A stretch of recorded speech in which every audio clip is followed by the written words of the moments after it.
What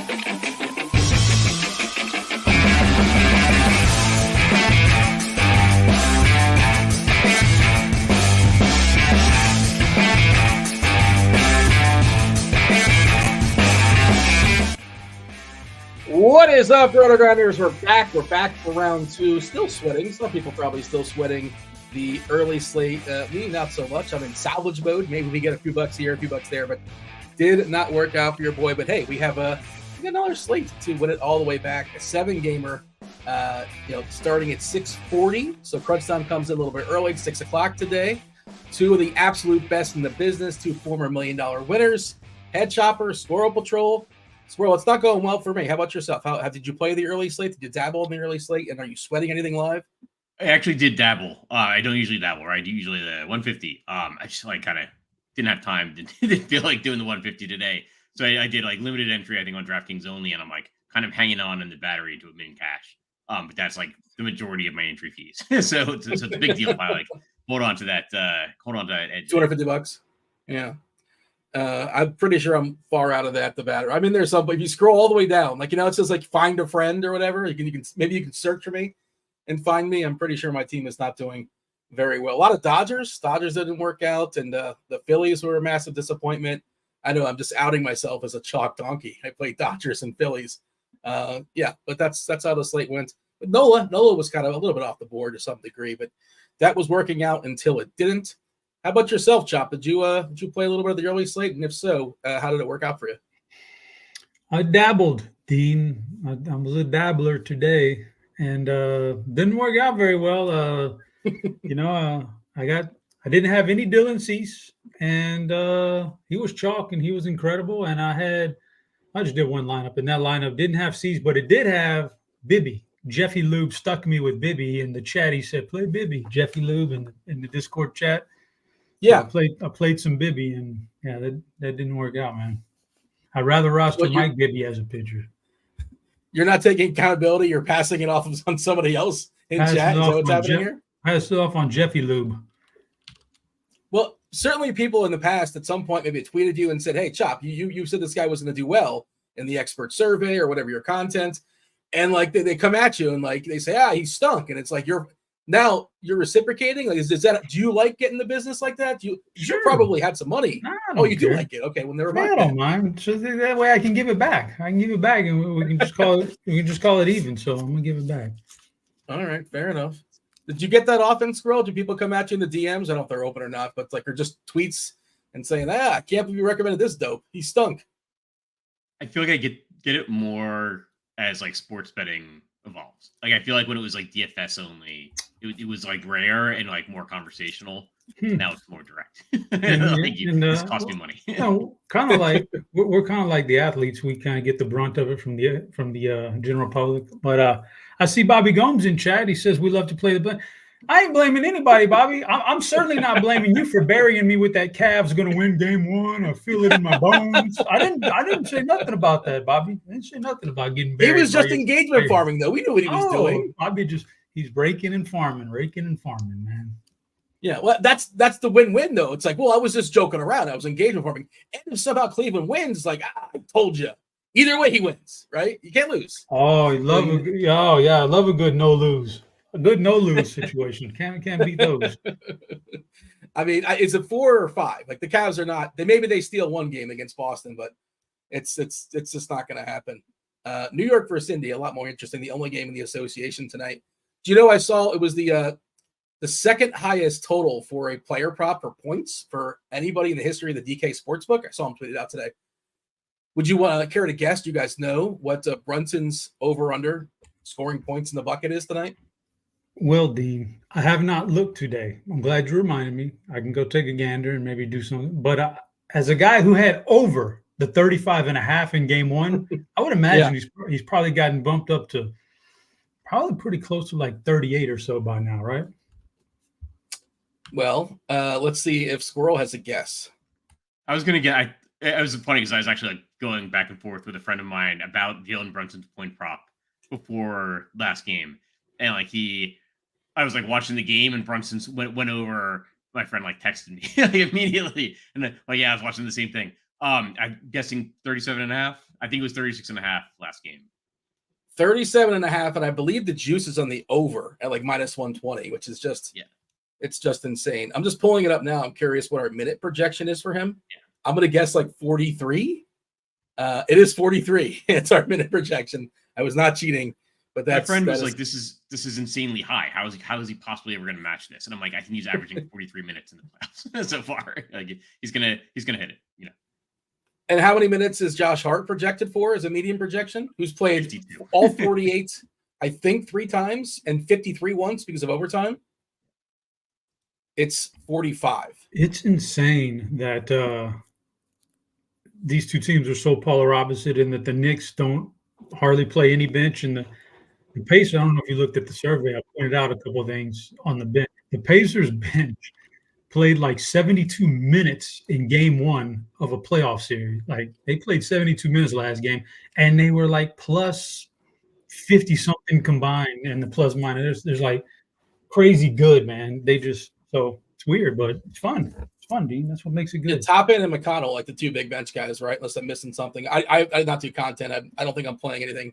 I did play Hartenstein over rebounds, and that was my one bet I have today, over 9.5 rebounds. I'm pretty sure that was up in scores and odds as well. I don't recall who wrote that up, but Hoosiers hang banners, not surprisingly, is saying Pacers get this game tonight. What's up, chat? Kindly hit that like button, subscribe, turn on those notifications. I was supposed to get a haircut between shows. This is me just like trying to do whatever I can with my hair to salvage. But tomorrow, theoretically, we will have a new haircut. I guess there's no show tomorrow. I'm pretty sure there's not enough baseball games. There should be a crunch time, I imagine. Have not taken a peek at the schedule just yet. Only a few games spread out throughout the day. All right, tonight's slate. Squirrel, I want the overview. We got a revenge game for Chris Sale. Massively owned here against Boston. 45% is the number. Savali throwing baseballs against the White Sox, who lost Grossman. I guess one of their better hitters. I'm not sure. But Grossman was traded today to Texas. Paddock, who, I don't know. I don't think he's that great, but Seattle will give you some strikeouts. He's got the rainbow, which I don't like for Paddock, and I believe you're probably a part of that on the lineup HQ. I would assume it's mostly salary based. I'm a little bit concerned if he's going to get too high, Paddock, but he had that one outlier game. I guess he had more than one good game, but I feel better about Hicks, I think, in Colorado, just because the Rockies are so terrible. But yeah, give me the overview as far as this slate. Yeah, so it's a smaller slate. We're seeing more of this, as more of the games move to 640. I feel like they kind of cobbled together a slate here, but it's good. Got a Coors Field game, and it's not going to be very popular. Gonna have some just boots on the ground take, some muggy weather in the DC area with the Orioles and Nationals. An interesting selection of pitchers. We do have Chris Sale, who I may confuse at least once on this show about that he's pitching for the Red Sox against the Braves, and Chris Paddock is the interesting pitcher. When I was looking at ownership projections, he wasn't projected to be that highly owned, but he's going against the Seattle team, just strikes out all the time. And just my experience so far this season, I'm finding that the team hitting is getting pretty consistent.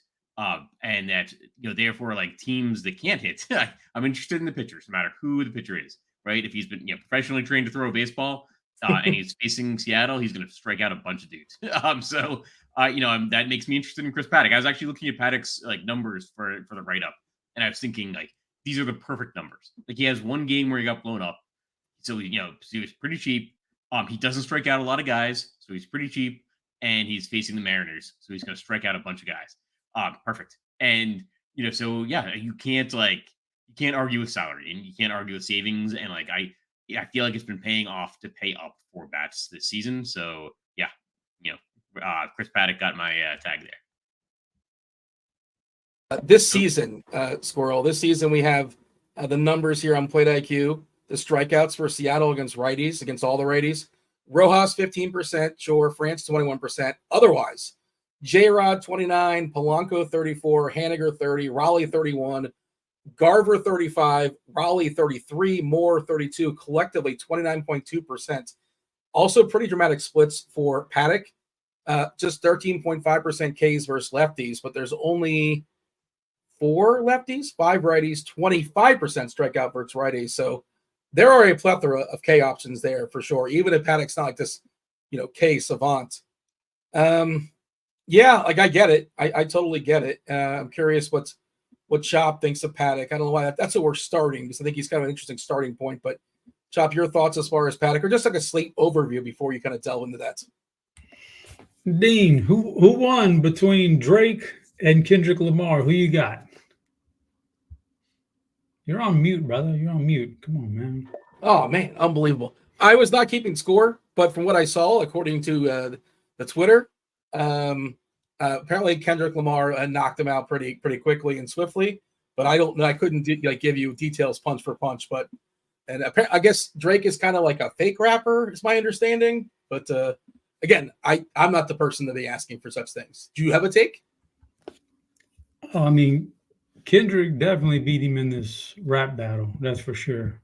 But yeah, I see Bobby in chat. He says Drake. That's a contrarian take. Of course, Bobby's going to say it. Bobby says again. He's engaged with farming in chat again. Bobby, it's not worth it. There's like 40 guys looking.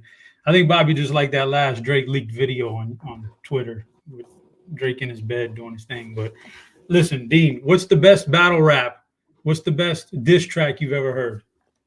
Dude, I mean, I'm not the guy to ask that. I'm sure Pac and Biggie back in the day probably is an answer good there. Good battle. I mean, that's the chalk, isn't it? That's the first response I would have. Yeah, who was the one that said he slept with Biggie's wife? I think Pac said he slept with Faith Evans. That was hit him up. That's a pretty. I mean, I don't know if that was corroborated or not. That's when diss tracks were great. Nowadays, these guys that was a little weird what they were doing. They were just like private investigator digging up dirt, doing some weird stuff. Back in the day, it was like, I banged your wife, you fat MFer, and all, like just good stuff getting down. What's Squirrel? Squirrel's a big battle rap guy. Who's Squirrel guy? Who's Squirrel? What's the best diss track you've ever heard, Squirrel? I feel like Ice Cube's first solo album. Very, very good one. No Vaseline. No Vaseline was a classic. Definitely rings. I'm with producer Steve in chat. I think Ether by Nas was the best one I've ever heard. It was really good. That one right there, that was really personal and didn't have to dig it up. It was real life experiences, and yeah, that's when it used to be great. So it's good stuff, Dean. Thanks for playing along. TJ in chat said this hurts. Probably my commentary on this. Again, I'm not prompting this conversation. I don't know. I can't really give good context, but I'm happy to hear your thoughts on it for sure. A lot of Eazy-E love there in the chat as well. But all right, was it Eazy and Ice Cube? Didn't they have a falling out? But right before Eazy died, I feel like they kind of made up. Am I remembering this correctly? Maybe I'm remembering incorrectly. Chop, feel free to. There was a huge, not just a falling out. There was a complete and utter breakup. It was like he left. He was getting screwed out of his money by the management and Eazy-E. So he left and went with a solo career, and then he came out guns blazing, man. Hit them up with some No Vaseline, then they countered back everything. Yeah, and then years down the road, they kind of made a bit of amends, but then Eazy kicked the bucket because he had the HIV. But it happens. Yeah, you're on the right track. All right. Did you have a thought as far as Chris Paddock or this slate in general? Seamless segue into Chris Paddock. Chris Paddock is, yeah. Like, if you were to comp him to a rap battler, who would it be? Oh man, he doesn't do anything for me. The Junior Mafia, maybe the Junior Mafia. He's nothing exciting. He's okay, nothing exciting. He just doesn't set off any bells or alarms. He's all right. And are you still connected to the Houston rap? Isn't Houston kind of a hotbed for rap? And don't you have some connections down there? A little Paul Wall magic. You want to meet Paul Wall, Dean? I can get you on a Zoom call with Paul Wall, man. If you He's your guy, right? Yeah, that's my guy, man. We used to go to the Astros games together when they would win 70 games a year. So we were fans before all this stuff happened. So we're good, Dean. But you think he's got a thought today as far as DFS or as far as Chris Paddock? You think Paul Wall's on top of this? No. Not at all. He loves some sports. He loves some Houston sports, but he is not a DFS guy for sure. But Paddock to me is, that's a good cheap price tag. He's an okay pitcher. I'm kind of he's pretty good. He can be good, I guess. He's got his ups and his downs, and Squirrel says he's good tonight. He's good tonight. I'm not going to counter that with anything. What about Chris Sale? You eating that chalk there, Chopper?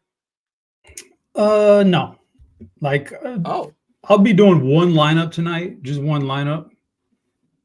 So it doesn't look to me like Chris Sale is going to be that guy. But he might, though. You never know. But I've got some other guys in mind. 9,800 for Chris Sale.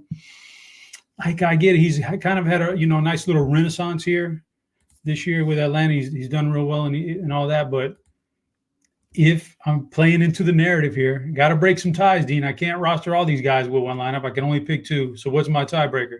If anybody knows Chris Sale and how to beat him, it's probably this coaching staff who's pretty familiar with him. So maybe they got the how many of these people are still left? The coaching staff. Chris Sale was on. Yeah, well, he was never. I guess his best days were in Chicago, right? They just remember him cutting up jerseys. Or was that? They know plenty about Chris Sale. I'm just playing into like tiebreaker stuff here, Dean. This is not stuff I'm making. I'm not scratching Chris Sale off because Boston has his number. Like I'm just saying, all right, look, I got to narrow it down to two. If I play Paddock and I play Jordan Hicks. I got to. Do I really want to bump one of those guys for Chris Sale? And I'm not saying that's who I'm playing yet, but because I don't know. But got to break some ties. Well, what's the tiebreaker? Well, maybe Boston knows a little something here, so maybe that's a good enough reason not to play Chris Sale. But I think he's okay. But he's expensive, so doesn't like not jumping to the top of my list. Yeah, one thing we know is that Boston offense is not very good. You don't have to be in the staff or in Major League Baseball in any organization. We know that offense has been pretty bad. Sale this season, 29% Ks, really, really solid. How many lefties does he get in the face? 3 lefties, which he doesn't always get 3 lefties, but Boston can only get so right-handed. Duran leading off. They got Devers in there as well as Abreu. A revenge game, the man he was traded for. So 1v1, I believe it was 1v1, if I'm not mistaken, Sale for Grisham. So that'll be a fun little battle as well. I think it's about 40 or 50%. I want to give it a refresh. 45% currently on DK Squirrel for Chris Sale. You're going to be over or under that number? So what was the percent? 45? Yeah, I think under. And that's the DK number, right? Yeah. So I think I'd rather have more Paddock than Sale. Okay. And as far as Paddock, that seems to be one of the more logical pairings. If you're playing cash games, we're seeing Paddock at 28%, Savali at 29%. That's a set of a salary thing. If you want one more extra bat, you can get Paddock in there over Savali. But how big of a stand are you taking on Paddock? We're at 28%. You could be doubling that up or what? No, I don't think so. But maybe flip flop these ownership percentages, right? Like maybe 45% or 40 or something. Like if I'm doing 150. I just think the savings is a lot there, and I'm sure we'll talk about the guy in the middle is Aaron Savale.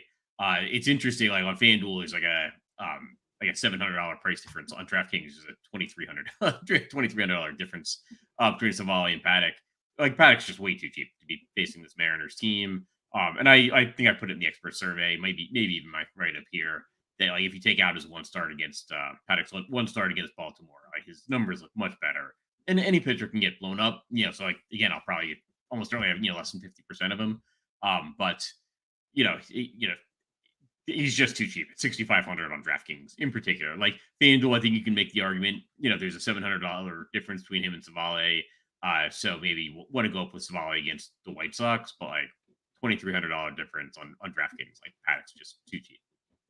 The ownership also reflects that, right? On FanDuel, 11% for Paddock, so not nearly as popular over there. Kirby coming in at 13%, taking on Minnesota. Savali at 16%, Sale at 35%. Those are the top 4. Everybody else is in single digits. I dropped the weather report earlier in chat. Let me just go ahead and see if anything changed. We did have an orange-yellow, orange being the dominant color for Cincinnati, Arizona, Cincinnati.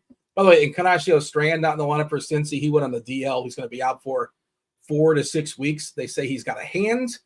But orange, yellow, Arizona, Cincinnati. But I don't really think, you tell me, Squirrel, do we really care about the pitchers? Obviously hitting, that's a good part for hitting, but I don't really think I'm going to be on either pitcher for this slate.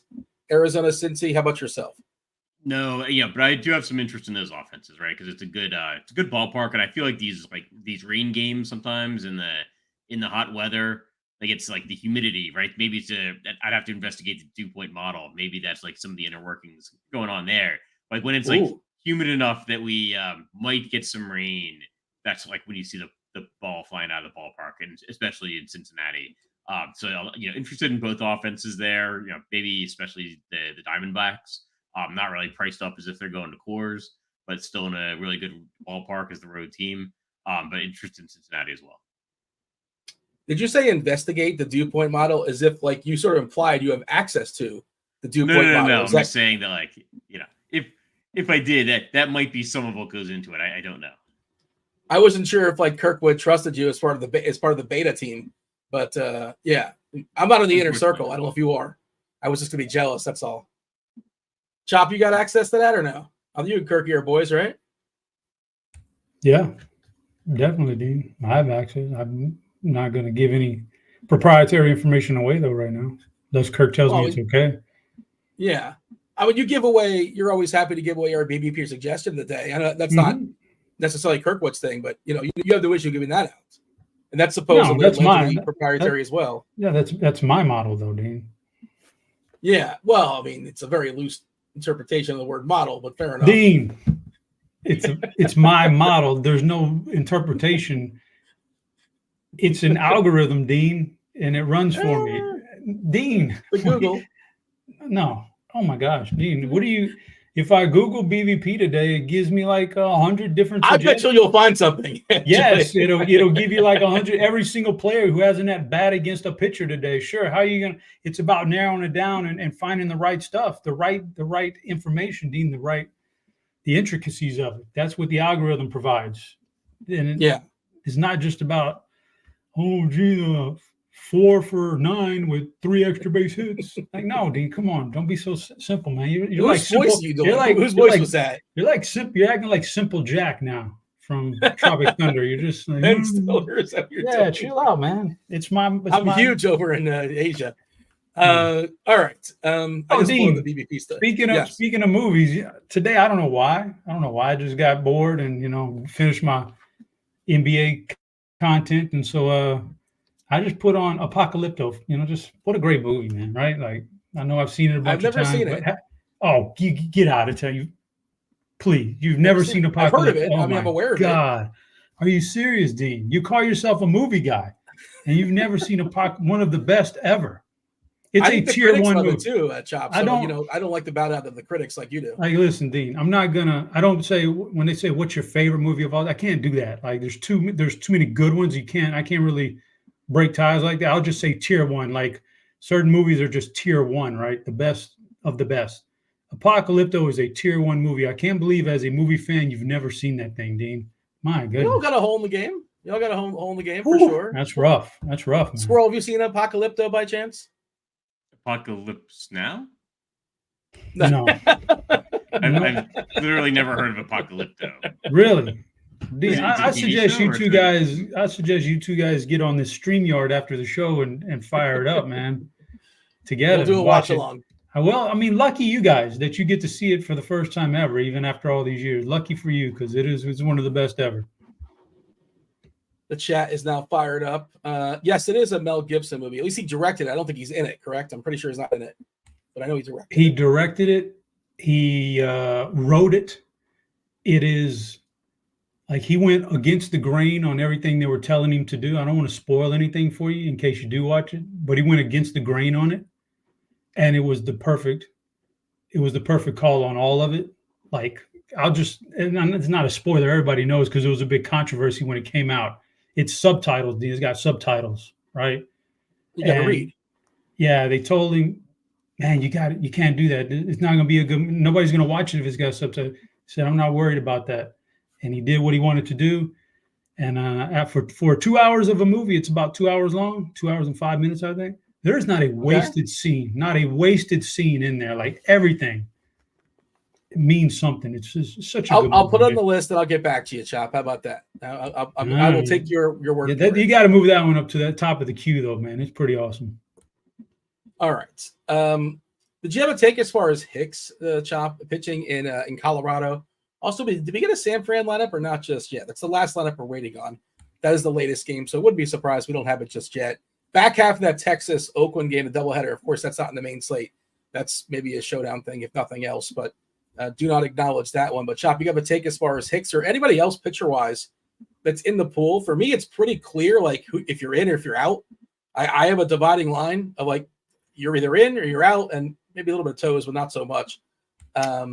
Hicks is in. Hicks is in my pool because, like, I need somebody cheap.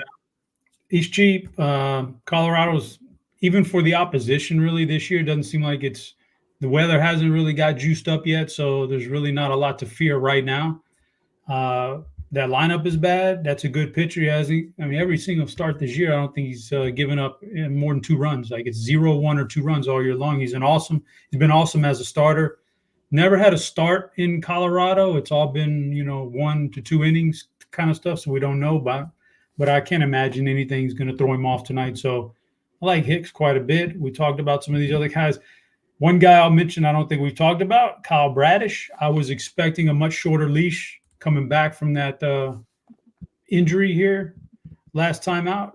But they gave him almost 5 innings. And up until that last inning where he gave up a couple hits, he was unhittable again. Like, he picked right up where he left off. So if he can go 5 against Texas, then maybe he can do some things against Washington here. Maybe he can go 5 or more against Washington. He's just a really good pitcher, and the only thing that would scare you is the injury. And if he looks healthy, which he did in his first start, then I don't mind some Kyle Brad. He might end up being the contrarian, one of my 2 pitchers today. I don't know. What was your take on Bradish, Squirrel? I know you said you had some boots on the ground there. You're not too far from the ballpark. Baltimore in Washington tonight. By the way, for what it's worth, you mentioned kind of muggy. 76 previous games, nothing really popping as far as weather edge. A slight bump in runs, slight downgrade in home runs, 85 degrees, crosswind at 8 miles per hour. 61 is the dew point. Your official take here, Squirrel, Baltimore and Washington, I guess specifically Bradish. Yeah, so I agree. I was a little bit surprised that weather edge wasn't showing like a increase in home runs. Maybe that's why I would have to look to the dew point model. Not sure. But yeah, so I think Bradish would be the side that I would want. From that game, if I was going to a pitcher, I probably won't overdo it with him. Do have some concerns about the weather, but Washington's not necessarily an offense that we're dying to avoid. I like playing them. Washington's a stack sometimes. Get some stolen base upside. If the slate's like weak at shortstop, CJ Abrams always a good option. But on tonight's slate, yeah, I think you can go to Bradish. He's cheap. I guess I would maybe say that I'm more interested in Bradish. And same thing, he kind of is about the same for me as like Jordan Hicks. Like, I think they're good SB2s on DraftKings. Won't go bananas with them on FanDuel as my only pitching option. But yeah, they're good at SB2 on DraftKings. Jose asking in chat, what umpires do we have? Like, as far as any extreme hitters umpire, extreme pitchers umpire? Just one extreme. It's an extreme hitters umpire for the White Sox and Tampa. So maybe that hits Savali a little bit. I don't know if you're going to be playing White Sox stacks. Tampa's going to be pretty popular, I think. We'll talk about them soon enough. And I think I'm going to be lower than the field on Tampa when we start talking about stacks. But that is all we have. Let me just we'll move on to stacks in just a second. But stop me when you have interest in a pitcher that I name. Because I was saying before, I think it's pretty clear who's in and who's out. Lambert, again, stop me if you have interest in Peter Lambert, Chris Flexen, Parker. Are you ready for our Getty in New York? Again, feel free to stop me if you have any interest in these guys. Lambert, Flexen, Parker, I could play some more Getty. Yeah? But Give me your Getty sales pitch. I think, as it is when we often, as it often is when we play this game, right? It's going to be like a single digit DraftKings kind of thing for 150 cents. But I can see myself playing, 10% or less Getty. We currently have it at 0.04%, which is like, why? I mean, it's going to come in higher than that, but he's not going to be double digits for sure. Ashcraft, Montgomery, we talked about that being the weather game, and neither are particularly great either. Those are out for me. And I think Pavetta's is probably not going to throw enough baseballs, and you're not getting a discount. So Pavetta's out for me, coming back from injury. You guys running any Pavetta? It's 0 for me. I'm seeing 0. The only other one that I think is questionably in the pool outside of Kirby and Savali and Sale and Paddock and Hicks. Maybe Carlos Rodon. I don't know what to do with him, but I've been betting against him too much and losing. he just finds a way to get by. That's against your Astros there, Chop. Your take as far as Rodon. Yeah, Rodon will be in the pool. I'm not sure I'll get to him with only 2 spots available, but he'll be in the pool. He can be dominating sometimes, and this offense is just like so bad this year, man. So well, I take that back, Dean. They're not bad, but he has the ability to dice them. They're like top 10 in a lot of different categories that are meaningful, and they might be the worst team in the league this year with runners in scoring position. So like that's a lot of variance there. So maybe that rebounds for him at some point, but he can dominate. He's good, and so he's in the pool. But I just don't know I'm going to get to him with 2 spots available. If I was doing the 150, absolutely 100% would have some Carlos Rodon. Squirrel, Rodon? Yeah, got some interest. I think he's in the pool, especially on both sides. But he's more of a multi-entry option. I don't think I'd be clamoring to put him in as like my one pitcher and like a high dollar stuff or anything like that. But yeah, I think you can have him in the pool. The weather edge for New York, I think, is showing an increase to home runs.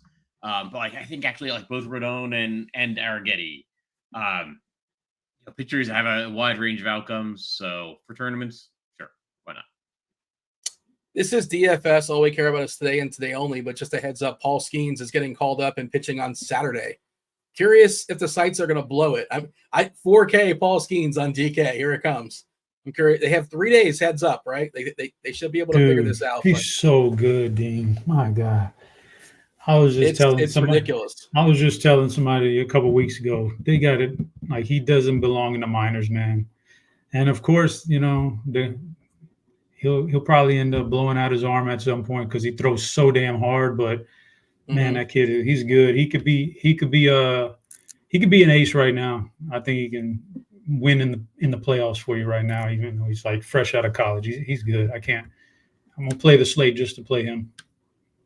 45 strikeouts and 27 innings. TJ in chat saying 8.7 is his guess. I feel like that's a little optimistic. I don't know who he's playing. Maybe that matters too. But yeah, that's definitely something to keep an eye on as well. TJ also saying we only have 36 likes, which is egregious. That's embarrassing. But we're going to continue going forward. But please kindly hit that like button. If you want access to Chop's BVP play of the day, if you want his knockers, we got to get more likes than that. And of course, we're going to open up the board as far as our favorite stacks. Squirrel set our board today. I think it's a really, really good question. Before we get a summary as far as pitchers, I do want the chat to chime in. Tell us your favorite and your least favorite sandwich. Favorite and least favorite sandwich. Squirrel, just give us I saw somebody in chat said, yeah, just join the show. And I understand that. You're not here for the first minute. That's okay. It's understandable. If they just joined right now, give them the 1 minute synopsis as far as pitchers tonight. Sure. I think Chris Sale is going to be the high-priced, clearly highly owned option. If you feel like playing a little bit safe, but he is going up against his former team, which is either the Braves or the Red Sox. Can't remember. It's going up against the Red Sox. So he's if you want to go with maybe a lower price stack, I think you can go with Chris Sale. I'm probably going to be under the field just the way, all these ace pitchers and highly owned aces have been getting blown up. I think the point per dollar option is Chris Paddock. That's how I've been playing baseball this season. Is going with a low price pitcher facing the Mariners. Doesn't get better than that. High strikeout rates with the offense there. And then Aaron Savale is kind of in the middle. Got the good White Sox matchup. If you're playing on DraftKings, want to play it safe, you're probably picking 2 of those guys. FanDuel, if you're playing it safe, you're probably picking one of those 3. Mayo sandwich is the worst. It's like a straight up just mayonnaise and nothing else. Is that a sandwich? Okay. That is the worst. If that is a sandwich, that is the worst. I don't believe you ranked that as the worst. I see the French dip get a little bit of love. Have the French dip at Philippe's in Los Angeles. That is spectacular, where it was allegedly invented. Little PB&J. Least favorite Subway seafood, which I don't know, may or may not be seafood. Weren't they sued for they were apparently in Europe, their bread is not technically bread. I know it's one thing that they were outed for. There's been a lot of accusations on some. What are their seafood items? Well, we don't want that. Subway's a future sponsor of the show, so we should cut it off there. But yeah, Squirrel, let's open up the board. Let's explain how you came to your power rankings. Sure. So yeah, taking the top spot there is the Italian. Just very customizable, complex, but can be simple. Yeah, I don't know. It's hard to find somebody that doesn't like a good Italian, I think. I went with maybe a little bit of a controversial choice at number 2, doing the Reuben. I could have gone with something a little bit simpler, but I just feel like the Reuben is a little bit gourmet, right? It's kind of a cooked sandwich. Very specific ways you've got to make it, as we were discussing. For a show, kind of specific bread you need to have. Turkey, I put in the middle. Very flexible, right? In turkey, obviously, a really, really good turkey sandwich could be in the upper echelon of sandwiches. But if I'm throwing something together for my kid to take to school for lunch, that's also a turkey sandwich. So kind of a broad category there, I guess, with turkey. PB&J, not bad.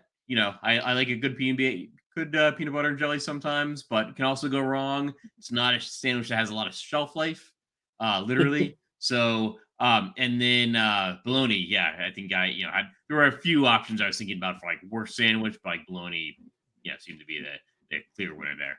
What was the other option you had? Is the worst possible option? I think if you could put a bad seafood sandwich in there, that's probably worse than bologna. But yeah, bologna, without going into the age of seafood made. Yeah, sure. Bologna's the choice there. It feels like a seafood sandwich is like a GPP play, right? There's a big range of outcomes. Chop, you have anything to say about this? Any thoughts as far as this board? You didn't really chime in as far as agreeing or disagreeing. I wasn't sure if you're saving it for the show or not. I'm just I like food in general, just all kinds of food. It's hard to narrow things down for me. I like everything, a lot of it. On this particular board, I can let this man let him have his board. It's a good board. It's fine. Let him have his board. For me personally, I'm probably a little bit lower on the Italian and the Reuben, probably bumping up the turkey and the PB&J. Bologna's fine, and that spot. Bologna's terrible, man. So that's fine. Maybe maybe also could be there would be a Spam sandwich or something like that. So I'm good with his board. I would also say as a contrarian pick there in the second or third tier is a nice little peanut butter, banana, and drizzle of honey on a sandwich. That's like the Elvis, isn't it? It's the Elvis special. It's the Elvis special. It's good stuff. I love that Bobby in chat says Dean orders the seafood sandwich from McDonald's. He doesn't know it's called a fillet of fish. Everybody knows that, right? And no, I don't order a fillet of fish, but it's just funny he couldn't think of fillet of fish to me. Yeah. No love for the Philly. Cuban, I think, could have been thrown in the conversation. Did you ever consider hot dog, or that would have just blew the whole chat up if you said hot dog? Because it's a whole other conversation. Yeah, I don't know. Some of the stuff we get into discussion isn't really a sandwich. Like peanut butter and banana. I don't know if it's that's really a sandwich. I mean, it's a good food item, right? So we, I didn't want to get caught up in the semantics as we try to assign our stacks here. Fluffernutter is another one I thought might be a little bit of love there, but all right, let's talk about our stacks tonight as far as where we're putting our favorite teams. Arizona, Cincinnati, it's the first game. Chop, we got to go rather swiftly because, again, crunch time's coming in about 20, 25 minutes or so. Early lock at 6:40 on the East Coast. But, yeah, Chop, set the board for us as far as Arizona and Cincinnati. We'll see if Squirrel agrees with you or not. Well, he seems to be really high on him, and he's got me,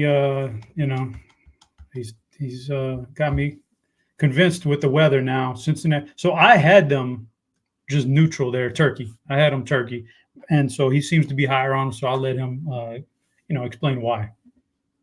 You got both teams in the turkey. All right. Again, no CES for the Reds. So that lineup's a little bit weaker, although they got Friedel's back as well. It looks like Fraley's not in the lineup versus the lefty.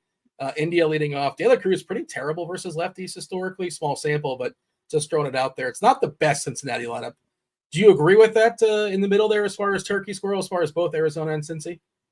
Yeah, so I would bump Arizona up to Reuben. To get the guaranteed ninth inning plate appearances. I think they're just a smidge better than Cincinnati. I would, Cincinnati kind of falls in between Ruben and Turkey, but like you discussed, like, the lineups maybe not what we'd want to see with all the top players in there. I could go Turkey or Ruben, or I could go for a nice Turkey Ruben with Cincinnati. But yeah, Arizona a step above them, I think. That is where I'm at as well. I agree with you. I like that move. Arizona in the Ruben, Cincinnati in the Turkey. Baltimore at Washington. This is your board, Squirrel. Bradish versus Parker, 8.5 total. Baltimore, pretty heavy favorite. Their team total is about 4.8, guaranteed for 9, taking on the Nats. Also facing a lefty, so like a guy like O'Hearn potentially lurking on the bench, playing both catchers, McCann and Rushman. Where do you got Baltimore and Washington? Yeah, I would move Baltimore up to Italian. I think they are the cream of the crop on this slate, or at least one of them. And I think Washington nicely settled in there at PB&J. Are they kind of bouncing back and forth as far as Abrams and Young, or does Abrams? I thought he typically leads off versus righties. Am I wrong to say that? Are they just going to switch that sometimes, or it depends? Young was batting 9th earlier in the year, but he bounces up the top sometimes. Or maybe I just missed you're right. I think they did start putting Young in the leadoff spot sometime, so it is probably like a platoon thing. And then he's I guess hitting above Abrams. But no, it's not a platoon thing. It's a righty going today. Yeah. I don't know. I guess Young's just taking the leadoff spot now. All right. Chop, any issues there as far as Baltimore at the top and Italian and Washington kind of in the doldrums there with PB&J? I had Baltimore in the Ruben section, and that's fine. And then I had Washington dead last because I kind of believe in Bradish. So, but that's fine. Yeah, we're on the same wavelength. Chop, you get Washington. You get the White Sox at Tampa, 8.5 total in the Dome. Tampa with a pretty big total. I always say I never really know how to stack Tampa. They just seem to get their runs in an uglier way. If that's one way of saying it, I suppose. Arozarena, nice to seeing him wake up to some degree, but of course it's been a slow start to his season. The Rays offense, they're really missing Wander Franco, it seems like. But yeah, they're facing Chris Flexen in that bullpen for Chicago. It's not very good. Pretty big favorites, minus 260. Chop, you got the Rays and the White Sox. Where are we going? So the Rays are waking up. That's for sure. They were pretty bad, and earlier in the year they've been better here lately. So I'm going to move them up to the Ruben section. I think they're in pretty good shape. And the White Sox against Savali, man. All right, so Dean. Yeah. This is going to be based on ownership, contrarian, all this good stuff that Squirrel likes. I'm actually putting the White Sox in the Ruben section myself also. I know there's definitely – listen, you're either playing Savali or you can play the White Sox. I think it could go both ways. He has not been good lately, last few starts. Like, I don't know why he's not he's throwing his secondary pitches a lot more, and he's getting hit around quite a bit. And, like, it's a bad offense. Every once in a while, even a bad offense in the major leagues can do something, right? They can do something if the pitcher's not on his game. And like the top 5 for me are still professional hitters. There's some decent guys in there. So that's a contrarian take, but it's just based on ownership and all that other good stuff. So I'm putting the White Sox up there. Tommy Pham, Gavin Cheats, Andrew Vaughn, Eloy Benintendi, Brian Ramos, Paul DeYoung, Braden Shoemake, and Martin Maldonado. That's the Chicago lineup today. I did not expect that, Squirrel. That kind of caught me off guard. Both teams in the Ruben. What are you doing with that? Yeah, so I mean Tampa, I could see being in the Ruben, like maybe on the Turkey side of Ruben, but I was gonna have the White Sox as baloney. I think they're the worst team on the slate. They're going in like Tampa Bay is not a great hitting park. Yeah, the biggest difference I think I've seen in a sandwich discrepancy here. Yeah, I feel like we should compromise and throw the White Sox in. We'll do it. We'll lean the chop and throw them in Turkey, because Turkey's just kind of like, I don't really know what to do with the guys. They're sort of in the middle, but you got to bump them down from Ruben. The stench of the White Sox it's getting off on Arizona and Tampa, and that's just not right. Okay, Houston and the Yankees, 9.5 total. Argetti versus Rodon. This feels like one of the obviously 2 really good offenses here. 80 degrees, wind blowing dead center in New York as well, for what it's worth. Squirrel, this is your board, Yankees and Astros. So yeah, I think I'll put the Yankees up as another Italian. I think that lineup's just good. I'm always like shocked when I see Aaron Judge's numbers, career numbers versus righties at home. It's insane. It's like one of the best hitters in history. And you know, he's got seasons and seasons of like sample size there. In terms of Houston, I think they're a little bit lower. One of those teams they could be Ruben, they could be Turkey. I'll probably put them in at Turkey though. Yeah, they've been most like baloney more times than not. It feels like this year they've been disappointing for sure. Chop, will yield to you as far as the Astros and New York. I think New York, the Yankees. We should be specific. I agree with Squirrel. I think they should be in the Italian spot as well. But your take here, Chop, for Houston and the Yankees. So the Wilmer Flores is not in the lineup tonight. Just letting you know, just throwing it out there. Just saw it. Soler to the DL also. Okay, so this one I'm gonna agree with the Yankees there. Arrighetti, like he's got good stuff. You know, if he can get some control of something in those secondary pitches, yeah, man, he can go 5 innings here and hold them down and make it really hard on that offense. But he hasn't shown that he can do it. So I'm putting the Yankees right where he's got them. Astros, I'm completely neutral on, so Turkey is fine. All right. I don't think Rodon's got like this massive split, right? It's really pretty small. I was just kind of thinking like obviously the two best hitters for Houston are lefty with Tucker and Alvarez. Lefties in Yankee Stadium certainly are a thing as well. But just general thought, I'm not afraid to play Tucker and Alvarez versus the lefties. Okay, Boston, Atlanta, Chop. Pivetta versus Sale. You've already kind of given your take when it comes to Sale. Pivetta has been pretty good. Not sure how deep they're going to let him go. It's been a while since he's thrown baseballs in the majors. And, of course, tough spot there in Atlanta. It is heating up in Atlanta, not full on hot Atlanta, but in the 80s at least. Pivetta, Sale, 8.5 total. Atlanta, pretty big favorites. 2-1 favorite, actually. Minus 205. You want to get all technical. But where do we have the Braves and the Red Sox, Chop? So Red Sox, I'm still going to stick them in the PB&J category down there. They're not the dead worst because you just never know about them. And I just, like I said, the narrative on Chris Sale, I don't know. Atlanta, I'm actually going to bump up into the Ruben category here. They still got a team total over 5. It's not the best matchup for a pitcher you're going to get, for a hitter to face Pivetta, but they still got a team total over 5. They're still an awesome offense. They're at home. They got all this good stuff going on. So I'll still put them. They can break a slate in any particular game. Pretty sure that's where I would put them too. Atlanta in the Ruben, Boston in the PB&J. Squirrel, what say you? Yeah, I completely agree. I'd say like Atlanta's maybe on the Italian side of Ruben, but yeah, they're solidly I think in the Ruben category there. Like end of the night, if it's Atlanta that broke the slate, would be not a shock to anybody. Red Sox, could do it, but probably not. So PB&J. Yeah, I think Tyler O'Neill is an interesting little one-off, little contrarian one-off. I don't think I'm going to fully stack Boston. Of course, I'm not running out 150. That lineup gets pretty rough pretty fast. If you want to play the narrative, Chop, Grisham's got a homer against Chris Sale, right? Just to kind of show that he was the better player in that trade. Seattle and Minnesota, Paddock versus George Kirby. I feel like we didn't really talk a lot about George Kirby. We probably should have. We acknowledge his existence, but taking on a Minnesota team, that is fine, but there are some strikeouts and some power in that lineup. 7.5 is a total, pretty low.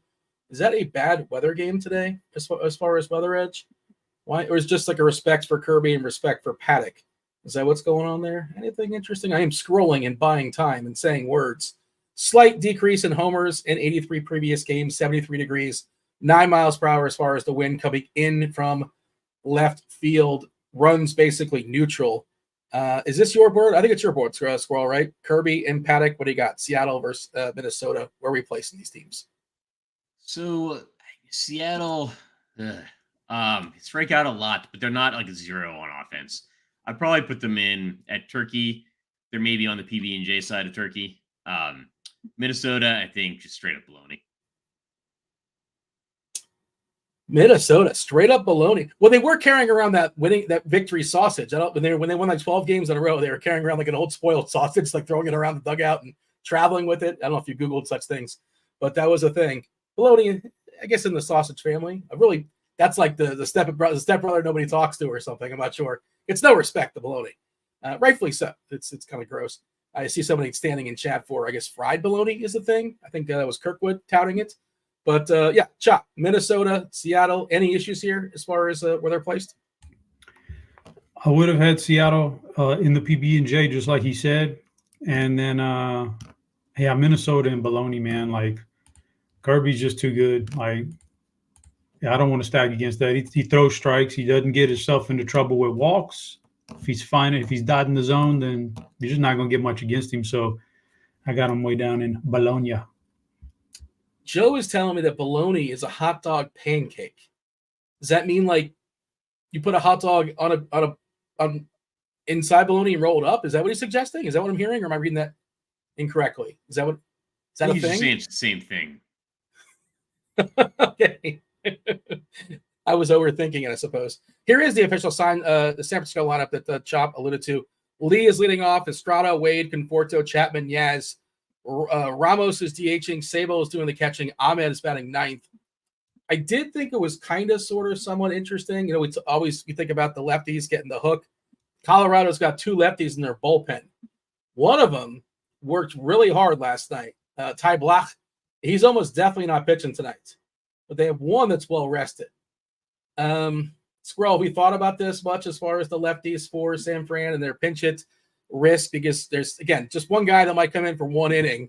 You never really know how this is going to happen. A lot of it's just like situational, right? Depending on if there's a couple guys on and Yaz is up, it's the fifth inning and they're bringing in the one lefty. That's it. He's gone. Assuming it's like a tie game, whatever. But if that situation doesn't happen, maybe he sticks around. Do you care about this, or am I overthinking it, or what? Yeah, it's not something I've looked into. I feel like I should look into like bullpen usage more sometimes. But yeah, this is like a Colorado game that is like jumping off the page less than any other Colorado game I think I've ever seen. I think some of it's like weather related, some of it's the teams.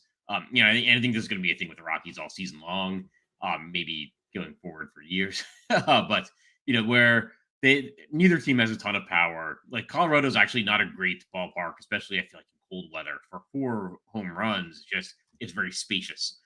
So stuff like falls in. I don't know.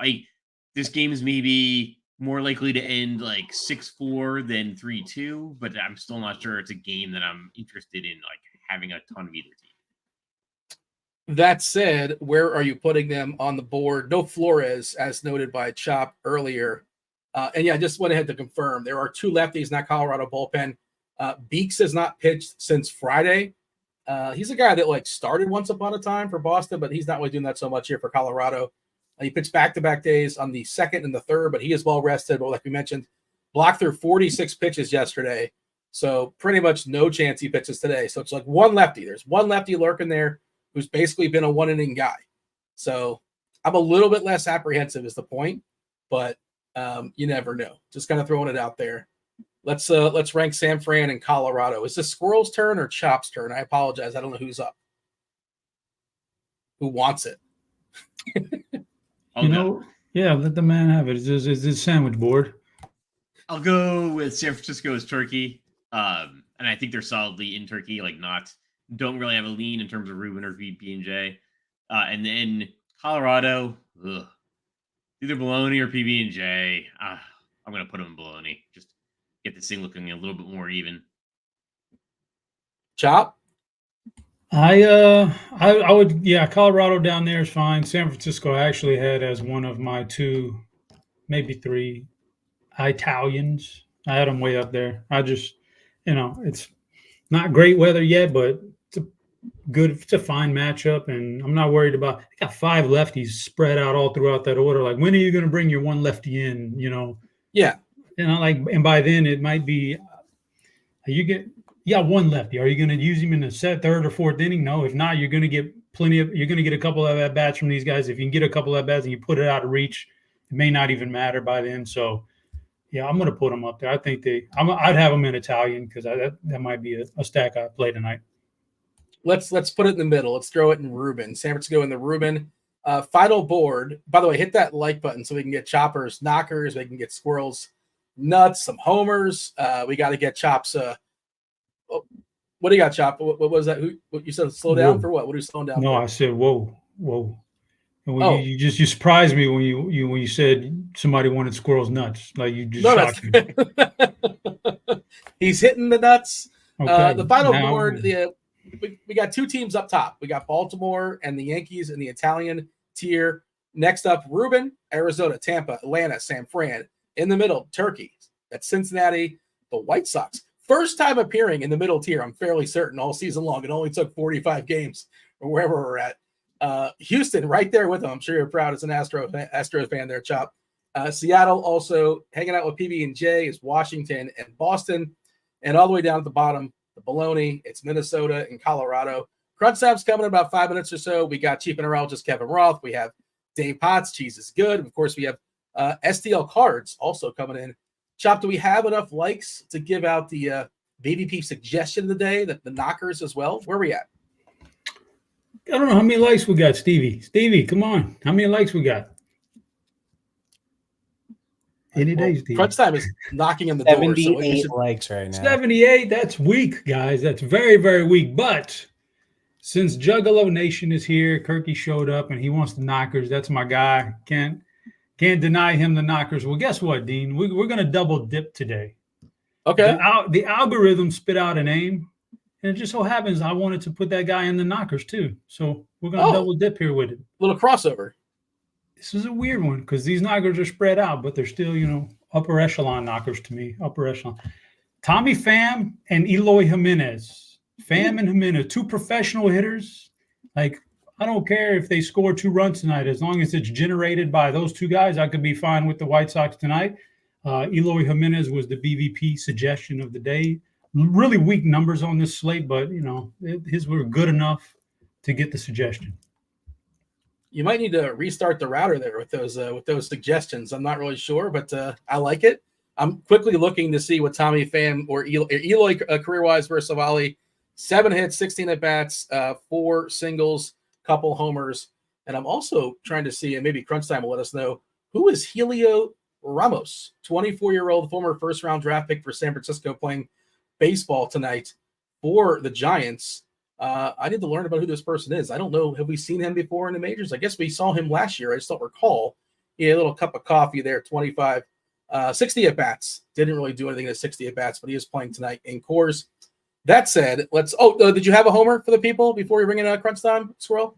Sure. I'm going kind of off the board, just into that Cincinnati game. Thinking the weather, rain nearby seems to always help the home runs. So going Tyler Stevenson and Eugenio Suarez.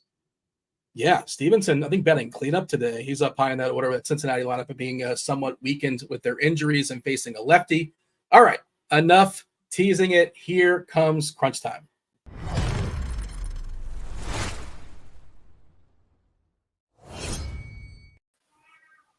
Oh, it took me a second. I heard, did you guys, was it muted on your end? All of a sudden the sound just kind of popped in. Then I think I heard a cat.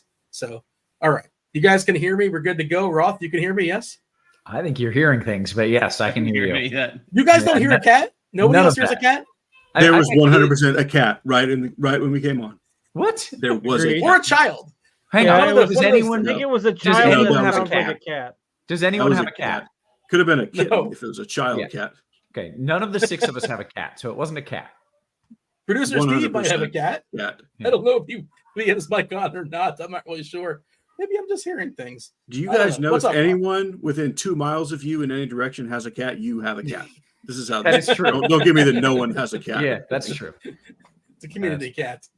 All right. And Steve is it's my kids for what it's worth. My kids just got home, so it's my there kids. You go. Just so you know. Yeah. All right. Good timing. Roth, do we have anything to be worried about as far as weather?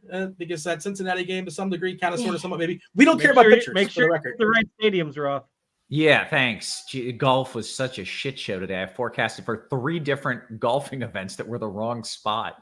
I think for the most part, Cincinnati's going to work out. It's not risk-free, but I think you just go for it. You watching Brunson tonight, Roth? Yeah. God, how can you not? He's amazing. And we talked about it earlier. Oh, go ahead.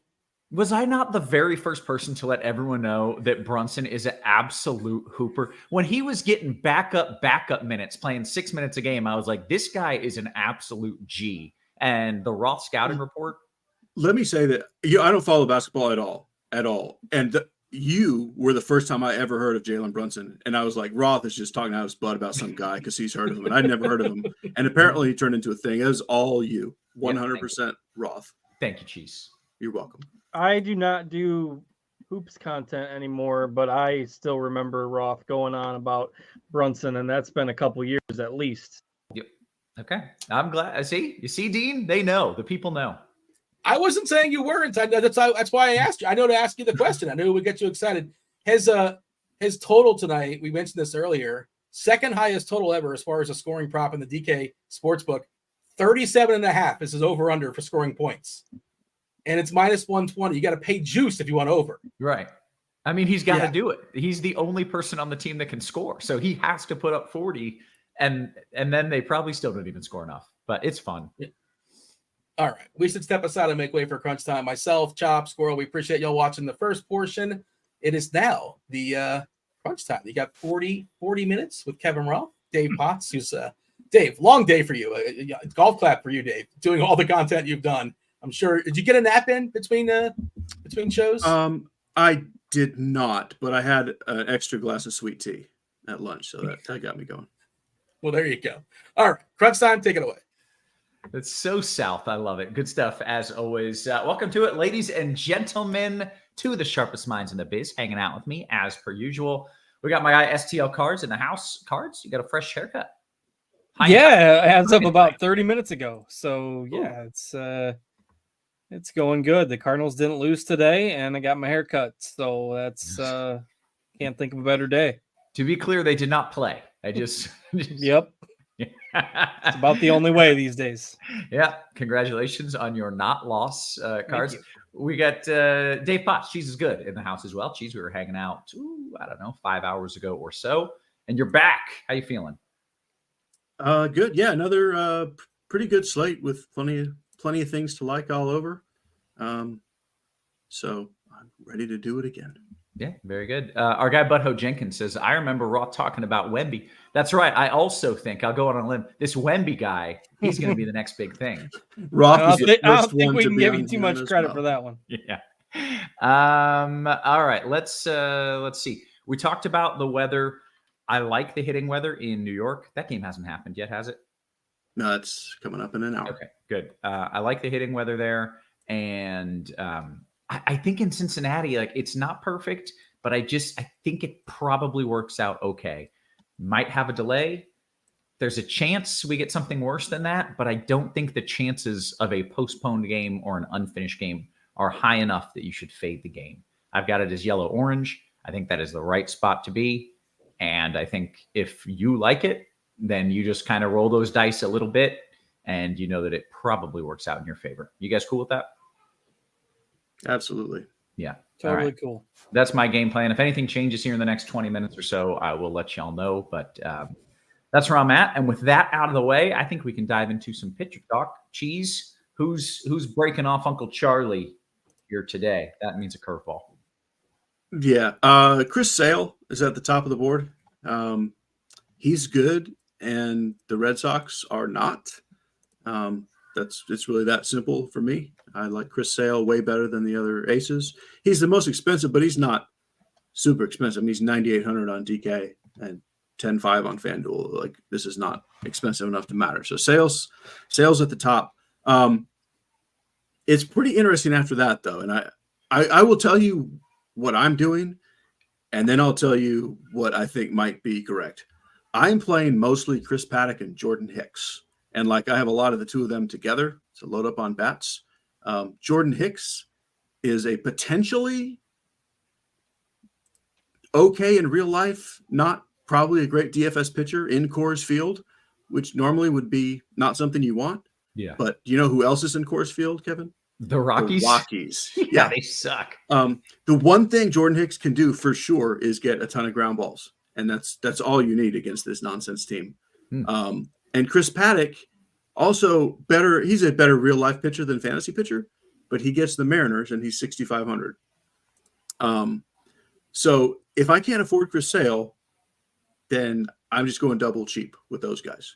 But you can afford Chris Sale? Like, how much Sale do you have? So I've got about, I would say roughly half of my lineups are Sale with one of those two, and about half are those two. Not quite half and half. I do have a couple lineups with Aaron Savali and one with George Kirby. But that's where the tricky part of the slate comes in. I'm not sure that you shouldn't be playing Savali and Kirby instead of Sale and Paddock or Sale and Hicks or whatever. But my problem is Aaron Savali is like, he's fine, but I'm not sure he's really that much better than Chris Paddock or Jordan Hicks. And so it's just the matchup. And the matchup is great. It's at home against the White Sox. But he's really not a strikeout guy. And I don't know. He's fine. Like, I think he'll be fine. I don't really want 20 DraftKings points for 8,800 on this slate. Yeah. So I think you'll get that, and that's great. But that's not what I want. George Kirby, I'm pretty certain that I'm making something out of nothing. I think I'm finding something that doesn't exist and using it as a reason not to play a guy who's freaking great. George Kirby is great at pitching. He's got some mysterious knee issue, knee injury, knee issue. He got an MRI. They didn't say what the MRI said. And the managers keep saying, like, oh, he's got a thing. And he says, his arm's fine. But he's never said his knee's fine. I just feel like if he runs to first base to try to, make a play and like hops funny, like, they're just going to take him out. This is my concern. And he's $9,000, and I like the cheap pitchers. So that's where I'm at. George Kirby's great, and he's probably fine. Like, I think it's more likely that he throws 7 innings than that he throws 4. But I don't feel like I have to have Savali and Kirby on this slate. I don't think you're doing anything wrong if those are your 2 primary pitchers. But that's not where I'm going. And then the only other guy worth mentioning to me is Kyle Bradish. He looked pretty good in his first start. It's just his second start of the year. To me, he's not any better than Paddock and Hicks, and he's $2,000 more on DK, and that's all the information I need. Okay. So pretty interesting. Tight pitcher pool there. Cheese, 3 main guys. Cards, I want to kick it to you and hear what your thoughts are. Both, FanDuel and DK. What's your pitcher pool looking like? Yeah, I mean, no argument on Chris Sale being the clear SP1. I think that's on this slate. You can at least have a whole lot of questions about the other guys, or at least one major question. And with Sale, you really don't have that. Good matchup. If you look at his last 3 starts, DraftKings points 24, 28, 27, FanDuel points 43, 46, 45. They're letting him throw plenty of pitches. Whenever he's been fully healthy, I mean, throughout his career, the last few years, he's not been. And that's always been the biggest issue with Chris Sale. As long as he stays healthy, keep rolling him out there. And the Braves are huge favorites here. It's a revenge game of sorts, if you will, for Sale. So he's the clear guy. And that's largely because I don't really have even the conviction in a second guy like Cheese does. I think, for the salary, Paddock and Hicks make sense. But for the ownership, I also think there's merit to stacking the other sides of those, even though the offenses aren't all that great. So, Jordan Hicks was a Cardinal for a long time, for those who are just following, this year for the first time. So I've obviously got plenty of usage watching him get frustrated with walks and all that stuff. And it looked like he had maybe turned it around to start this year, had a couple really good outings, but the walks have kind of crept back into the picture. So the downside with Hicks is that, he just walks 5 guys in 2 innings. If you do even against the Rockies, the risk is the walks. The risk certainly isn't the power, because the Rockies don't really have it, and Hicks gets enough ground balls. But right now we've got Paddock as the 2nd highest owned pitcher. We've got Hicks as the 4th highest owned pitcher. And, there's a conceivable scenario where they could give up runs, certainly. So while I would sprinkle them into your GPP pool, if you're playing a bunch of entries, I don't love it as much as Cheese does, but I'll just leave it at that. And I am getting to more of the Bradish Savali range along with Sale. It does make you sacrifice maybe one big bat I certainly can't get as much Atlanta exposure if you're going to spend up pitchers or if you're just playing Sale on FanDuel. But I was surprised that the Orioles let Bradish throw. I think he got up to like 84-ish, 80, somewhere in the mid 80s for pitches in his first start back against the Yankees. And this is a guy who was really good last year, gets the Nationals tonight. Again, he does cost a little bit more, but I do think the floor is a little bit higher than with Paddock or with Hicks. So that could be a little bit of bias on my part against Hicks just from watching him so much. I'm with Cheese on Kirby, though. I don't want to risk it if there is something weird there. And there's always been a little weird things as far as Seattle not wanting to extend him. One of his post-game press conferences, he came out and said, I don't think I should have gone back out there for the 7th inning or whatever it was. It was a little bit weird. I can't remember whether that was the beginning of this year or the end of last year. But Sale and Bradish are probably my two favorites to put that a little more concisely. Okay, very good. We want to talk about some bats and some stacks. I did see here in the chat, we got some people winning some money here. Devin says, I won over $500 last night. Would have been over $1,000 if somebody didn't blow save. And Joseph says, took second in the DK $150 tournament. Good job. Congratulations. That's what we're here to do. Make sure you hit us with a little thumbs up because we're not asking for money. We're just asking for likes and subscribes. Some free content here. With that, let's talk about some of those bats. And I suppose, Cards, will let you lead off. Yeah, you can make a case for most of the teams here tonight, except for Boston. I mean, against Chris Sale, I'm out on them. Every other, and the White Sox, I suppose, are usually it's tough to make a case for them against anybody. But the other, teams, you could at least have an argument that makes sense for all of them. But as far as trying to narrow it down, if salary isn't the thing, you got to consider the Yankees and the Braves. But especially since I am spending up for almost all of my pitching choices, I am going to have to go a little bit cheaper. So I like Arizona a good bit tonight. And one of my favorite stacks, in addition to the, if you're spending up, is Baltimore. This is a team that's got really good numbers against left-handed pitching so far this year. Parker's been pretty good for the Nats, but has faded a bit his last couple starts. He doesn't have a lot of major league experience. So if I'm going top tier spendy, I like Baltimore in terms of my exposure versus the field. If I'm going cheaper, I think Arizona's viable. I think Cincinnati's viable. And like I say, I think you can stack Seattle against Paddock, or you can stack Colorado against Hicks if you think the walks are going to be a problem. Okay. Cheese, your favorite stacks on the night? San Francisco is pretty obvious, but I do like them as my favorite stack. I like the Yankees. I like the Houston side better. I think Houston's probably my highest owned stack. Them and the Giants are pretty close. And then the Reds would be next for me. But kind of like Card said, every single team here is stackable. I don't think I have a Boston stack. I'm pretty sure I have a stack of every other team. I think I have at least even a White Sox mini stack. But Giants, Astros, Reds are my top three. Okay, very good. Let's go around the horn, Cheese. Start me off with some catcher talk. By the way, did you see the video of the catcher getting his forearm shattered? What team was that for? That was the Cardinals catcher. So I saw it. Sorry, Cards. That was brutal. What? I don't want to try to get this off on a tangent, but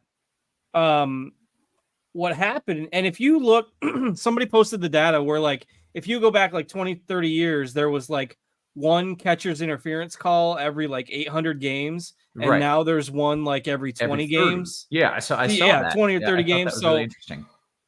Teams are moving their catchers closer to try to frame pitches better, which is what the Cardinals did with Contreras. And then you combine it with the fact that JD Martinez stands way back in the box. Like, he's got an entire foot out of the box, which you're not supposed to have.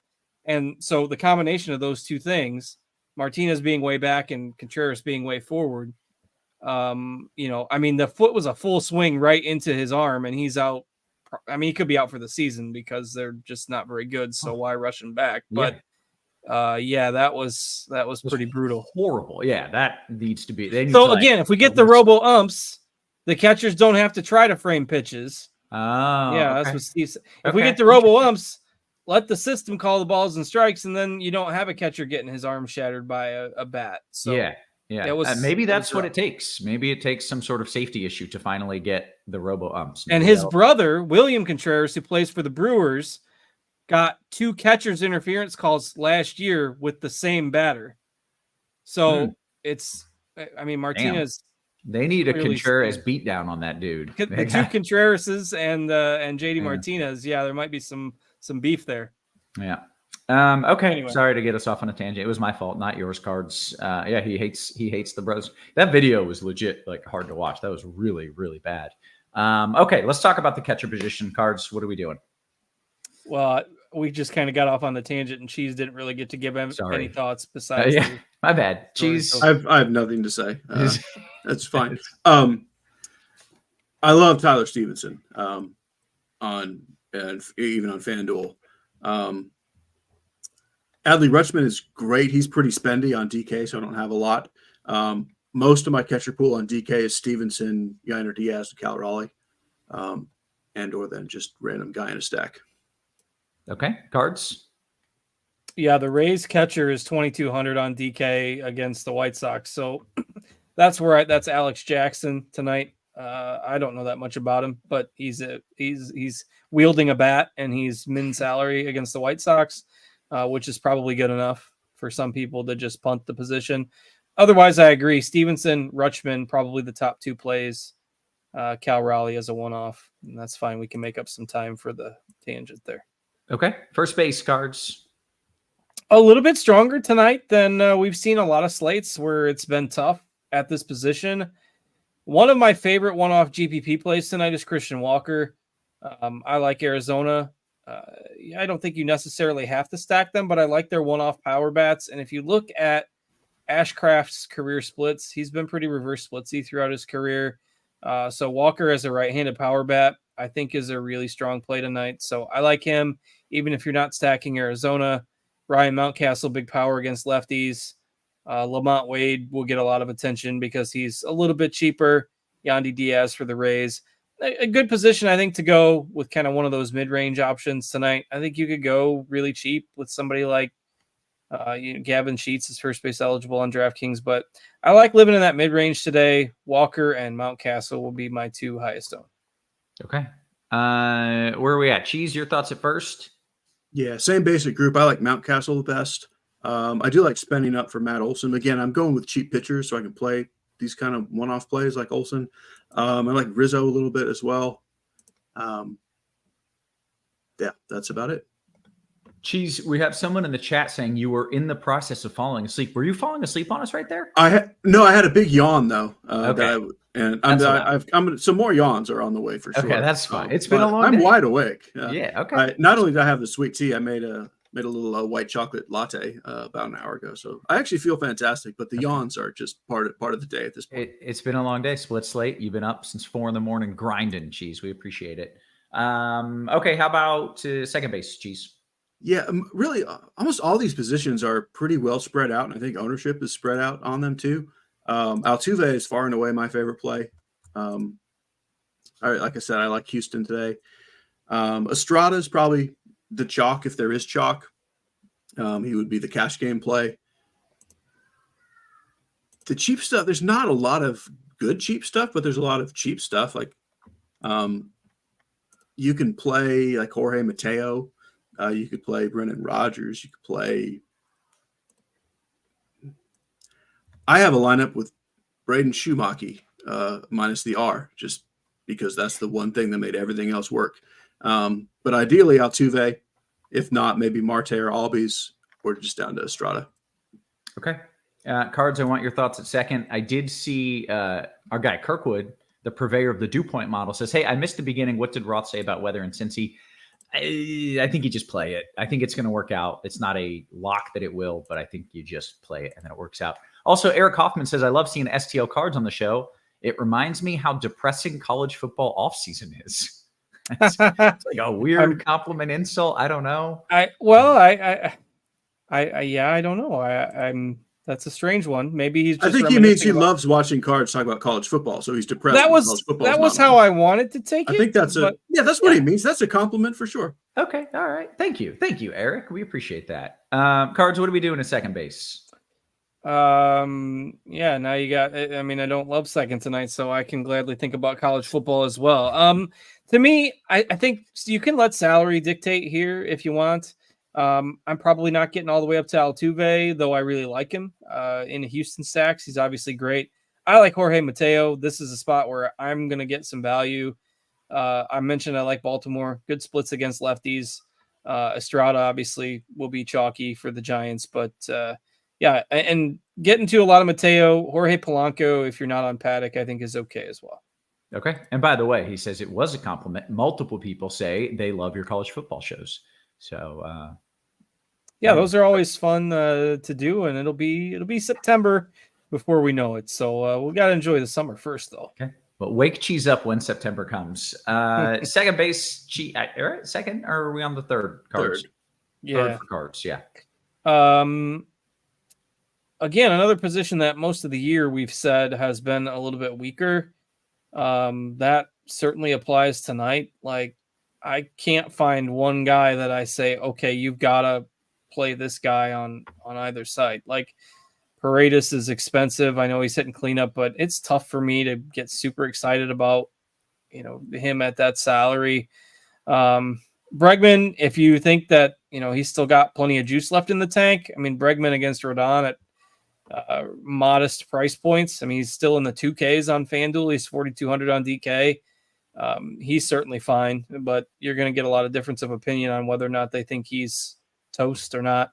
But I mentioned the right-handed power for Arizona against Ashcraft. So Eugenio Suarez, you can get him fairly affordable as well. So he's my second favorite Diamondback outside of Walker. Josh Rojas leading off for Seattle, I think is fine as well. Okay. Cheese, your thoughts at third? We've got some pricing discrepancies. If you're playing on FanDuel, Chapman's only 3,100 and Riley's only 3,400, which kind of does away with the need to spend down on the FanDuel side. DK, they're all pretty expensive, which makes me kind of like Josh Rojas, even though I like Paddock. I mean, I don't mind playing a Seattle batter too. The cheap stuff is just so blah. And this is why I'm spending down at pitcher. If I can play Matt Chapman instead of playing like Brian Ramos or Trey Lipscomb, I mean, that's what I'm going to do. So Riley, Chapman, Paredes. Okay. Shortstop, Cheese. I'm sorry, I forgot to mention, I had him written down at first, but he's third. Candelario on DK is the one cheaper guy I'm playing. Okay. How about short? If you got salary, Ellie De La Cruz is my favorite play here. I do think Gunnar gets a little left out just because it's lefty-lefty. I mean, he'll be in some Baltimore stacks, but probably not even all of them. So between Gunnar Henderson, Ellie De La Cruz, and CJ Abrams, we do have three pretty great shortstops. But they're all super expensive. So I think on FanDuel, Volpe and Pena on DK they're not cheap, but they're more mid-tiery if you can't go those expensive guys. Again, like all these positions, I just don't like the cheap stuff. I mean, you can play Nick Ahmed just because he's in cores or Dylan Moore, but I will say it again, Kevin. I would rather get cheap pitching and get an actual shortstop. Yeah. Okay. Cards, your thoughts at short? Yeah, I mean, you can afford to spend up if you're going. So I don't mind going cheap at second. I don't mind going cheap at catcher. So even spending on pitcher, you can kind of get to the top tier at shortstop because those cheap guys are so weak or in tough matchups tonight. So I do have a good bit of Gunnar Henderson. Cheese mentioned it. Sometimes gets forgotten about lefty on lefty. Didn't start all the time last year against lefties, but he's got pretty good splits so far this year. Pena is certainly he's my favorite Houston bat for sure with the price, the position, and the matchup. He's hitting cleanup tonight. So, getting Henderson, Volpe, Pena, I mean, getting one of those top tier shortstops. I think this is the one position that I want to try to prioritize spending on tonight just because there's not a lot here. I mean, I don't mind Tovar, but he's pricier than he probably should be. So he's kind of a only in Colorado stacks thing for me. Okay, take us to the outfield cards. We still have 15 minutes, which is more than enough to do outfield, some home run picks, and answer some questions. Yeah, so Corbin Carroll's back in the leadoff spot for Arizona. Nobody wanted to play him for weeks because they bumped him down to 8th, and he has had 2 huge games in a row, so maybe he's got things figured out again. But I don't know. It's just weird to see him go from unowned to like now he's the chalk again. But I like Arizona. So I've got to play some Carroll tonight. Gurriel hitting 5th. Again, I don't mind the reverse splits guys against Ashcraft, taking some righties for Arizona. Spencer Steer on the Cincinnati side of that game, I think, is a fine play. I've mentioned Baltimore throughout the show. Santander would be my favorite there against a lefty. The Houston guys are really expensive, so they're kind of an only stacks option for me. And kind of the same goes for Atlanta. So the Giants, I think, are going to be where some people end up landing, like especially Yastrzemski, who is really cheap on DraftKings. And Who's that, Kevin? I have no idea. I think he meant to say Yazamaduski, but Yazamaduski yeah, is pretty cheap on DraftKings. And then Ramos, Dean mentioned this right at the end of the other show before we came on, is up for the Giants. And he's hitting 7th with a pulse in Coors Field at the bare minimum 2K on DraftKings. So you're going to see some people get some of those couple value guys for the Giants. Okay, very good. Cheese, your thoughts in the outfield, good sir? Yeah, all my favorite outfielders are in the New York game, which started the show, and Kevin just out of nowhere, without even prompting, says, I love the hitting weather in New York. So I do. Judge, Stanton, Soto, Verdugo, Alvarez, Tucker. Love them. And Jake Myers is a cheapie. I like all those guys a ton. Spencer Steer is one of my other favorite spend ups.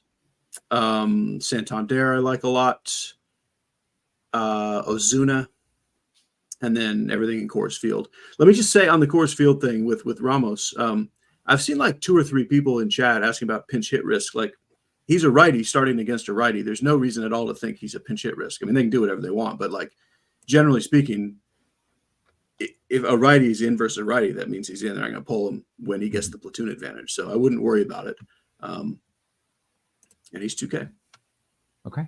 For what it's worth, the weather in that Yankees game, 80 degrees, winds blowing out to dead center at about 10 miles per hour. We've seen an 18% increase to home runs in 90 similar weather games there, and about a 7% increase to total runs scored. So not wow jumping off the page, but certainly that is a bump to bats if you're increasing home runs by almost 20%. So not a bad spot to be picking some outfielders. Cheese.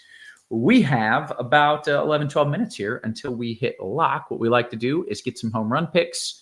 So let's start it off with that. Cards, you want to give me something a little chalky, something a little sneaky? Yeah. So, I mean, I really like Arizona. So Christian Walker has to be one of mine tonight. He's a little bit on the spendy side. I go with the Santander for Baltimore as kind of a mid-range option. And then what the heck? I'll go with Yazamaduski as a cheaper option as well. Yes, excellent pronunciation. Cheese, some home run calls for me? Sure. You know, that's my favorite part of the show. Yeah, you love it. Spencer Steer. Every single player in this game. Let me pick just one of them. I'd rather just go off the board. Jake Myers for the cheap Astros homer. And Cal Raleigh. Okay, very good. We got to get a little promo read. What's up, sweet girl? Come here. Want to give me kisses? Daddy loves you. Little promo read here. Never been a better time to sign up for RotoGrinders with NBA, PGA, NHL, MMA, and MLB. Got the option for whatever level you're looking for. Get yourself a 6-month combo at an exclusive price of $469.99. That is a savings of $250 as opposed to buying 6 individual months of combo premium. Get your first month of RG premium for $40 off for limited time. And if you want to test run things, 3-day pass is $19.99. God, having a 2-year-old, she just came in just to come in and just give me a kiss and then just left. How great is that? It's a good It time. doesn't last forever. I know it. Yeah, I know. Well, I've got a 3-year-old too, and I can already. That's quickly deteriorating. So, all right, guys, we've got 10 minutes until lock. Let's open it up to some QQs. I'll start with Jason Garnett, who says cards. No Rizzo. No Rizzo. Yeah, I think Rizzo's an interesting case. I am a little bit concerned about. I mean, he's been better. The batted ball data is not great, but if you like the Yankees and you're in on the Yankees, I would certainly play him. I don't love him as a one-off. I do like him if you're stacking the Yankees, if that makes sense. I just don't think Rizzo's the type of guy anymore that's going to give you a 4-hit, 2-homer game. He can certainly keep the line moving, and if they start scoring a bunch of runs, he can get involved with a couple extra base hits or something, some RBIs. But I like him better as part of a Yankee stack than individually. He's not. I mean, he's still a little expensive for his production, in my opinion. Okay. Cheese, question from Tom. DK cash pitchers. I feel like we're in agreement on one pitcher, and then there's like 4 other options that are viable. Definitely Sale. If you don't need the money for bats, I would go Savali. And if you do, which is what I would probably do, would be Paddock. Okay. Very good. What else do we have? FanDuel single entry Cheese. Hicks at pitcher with a Giants and Yankee stack, or just stack the Astros and Yankees game also with Hicks at pitcher. I prefer the Astros over the Giants in single entry. It's close, but I like the Astros a lot. Okay, great. DK single entry GPP from Fick Nostrum Cards. It's a 3v3. Wells, Volpe, Verdugo, or Jackson, Caballero, and Rosarina with an Arizona stack. I need that one more time. I didn't process everything there. Understandably. Wells, Volpe, Verdugo, or Jackson, Caballero, and Rosarina with an Arizona stack. Yeah, do the first one. Okay, very good. What else do we have here? Cards, I will ask you this question. I think we love all of these teams, but he is asking Giants, Astros, or Yankees cards.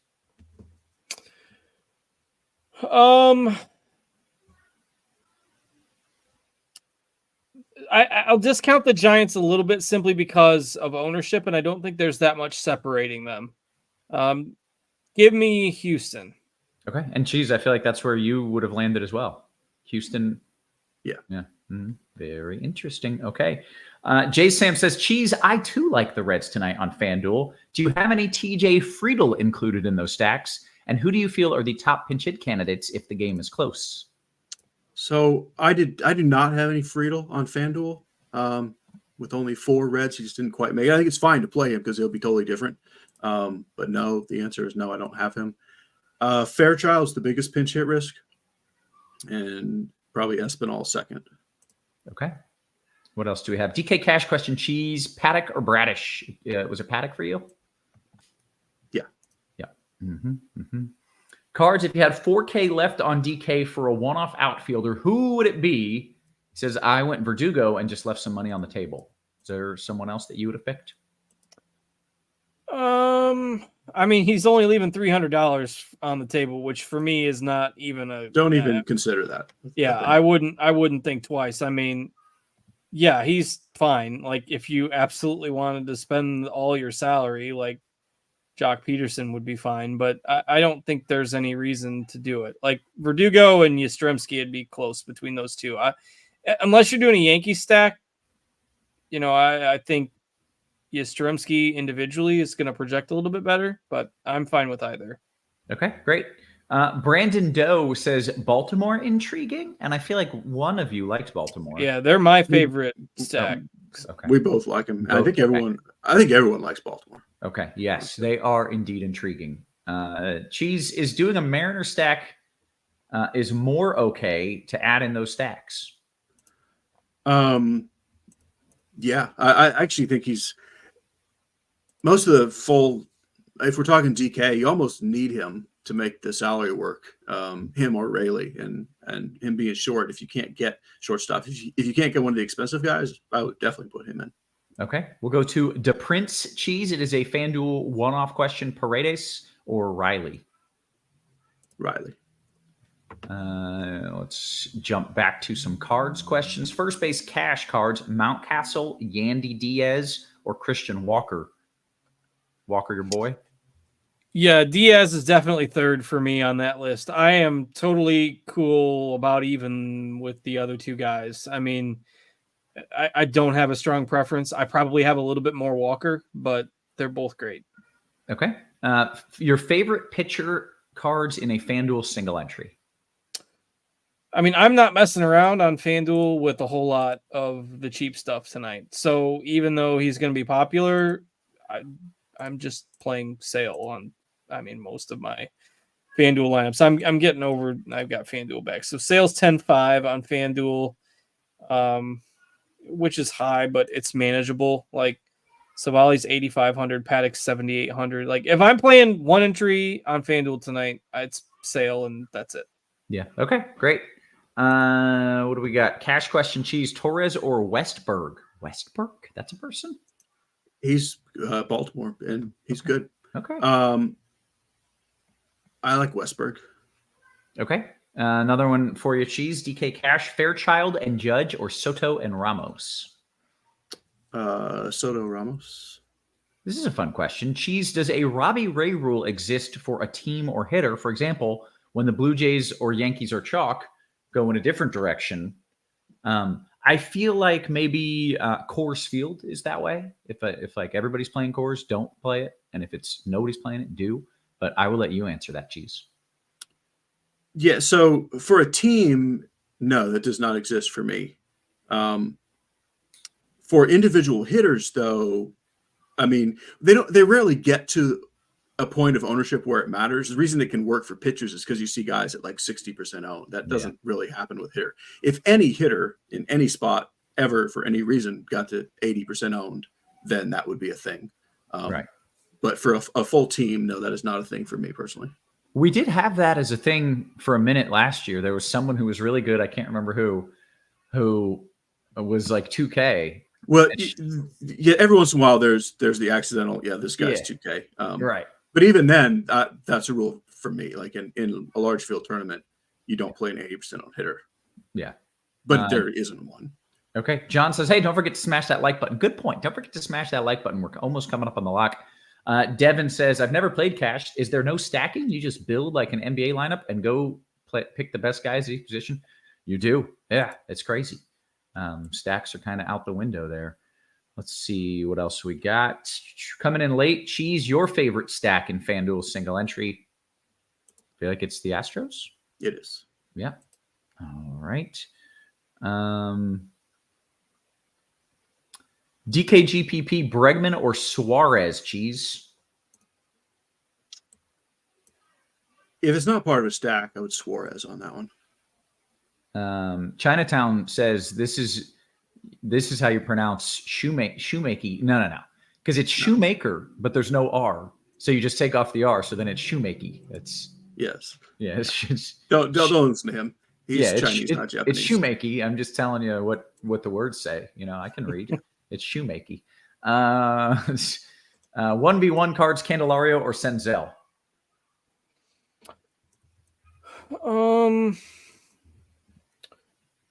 Yeah, I like Bradish enough to where to be fair, I don't have a ton of either, but I do like Cincinnati quite a bit more. So give me Candelario. Okay. J3 says, it is okay if I caress the like button. It's preferred, actually. Yes, please do. Just press it while you caress. You don't have to let us know about it, but yeah, that's yeah. What do we got here? Cheese, Bradish, Helio Ramos, or Vix Verdugo?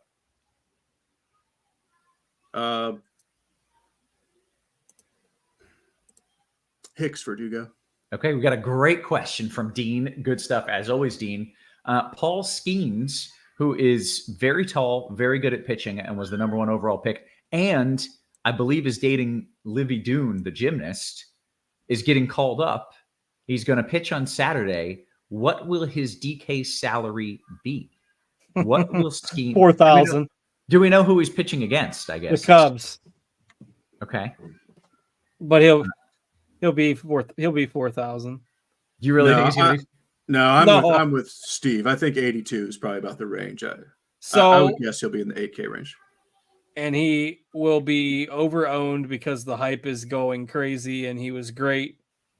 I'll probably end up this will sidetrack my whole article on Saturday, but the Pirates are going to be very careful with this kid. I mean, he was throwing 3 innings, 3 1/3 innings, 4 innings in his minor league starts. Like, they are not going to let him come out and throw 100 pitches. He's going to be throwing 70 pitches. And don't get me wrong, he's great. I mean, and he's going to be really fun to watch. But from a DFS perspective, I think especially his first few starts, it's probably going to be a mistake because the ownership is not going to jive with the projection. Okay, interesting take. Yeah, I didn't think about the pitch count there. Very good. I think we can bounce on out of here. With that, we have hit the lock. Great stuff as always, gents, for cards, for cheese, for our wonderful production crew, always working hard behind the scenes. Guys, we appreciate you. We love you. And we will catch you tomorrow. You have